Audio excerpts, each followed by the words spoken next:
Yeah. Yeah.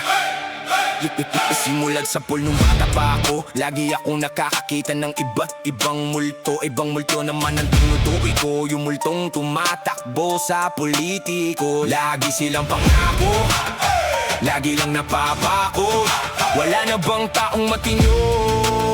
Hanggang ngayon tanong ko, umaakyat sa entablado, totoang sigaw. Pag-eleksyon lang pala sila sumisigaw. Kapag tapos na ang bilangan ng boto, kasabay nilang nawawala ang kanilang anino. Umaasa pa rin ako, may mamumunong seryoso, taong tapat at desidido, natutuparin ang mga pangako. Ayoko na sa multong paulit-ulit, bawat halalan pareho ang awit. Ngiti sa harap, likod ay pansarili. Kailan ba uunlad kung puro salita lang ang dali? Hindi kami bulag, hindi rin bingi. Naririnig namin ang bawat pang-iinsulto nyo sa sarili naming isip. Hindi na sapat ang matatamis na salita, panahon na ng gawa. Hindi puro pangako sa masa.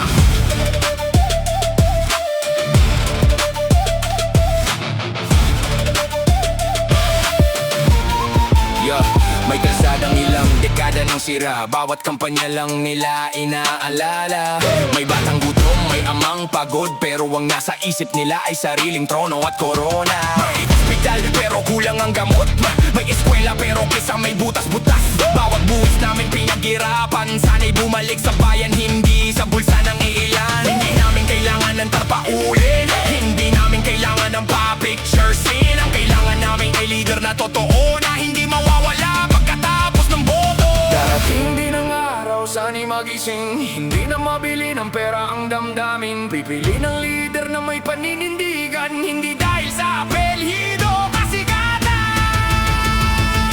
Ayoko na sa multo paulit-ulit, bawat eleksyon parehong pilit. Ngayon ang hiling ng bawat Pilipino, isang pinunong may puso at prinsipyo. Umaasa pa rin, kahit ilang beses nang nasaktan, may liwanag pa rin sisikat sa bayan. Kapag ang boto'y hindi na ipinagbibili, baka ang multo'y tuluyan nang mawala sa ating tabi.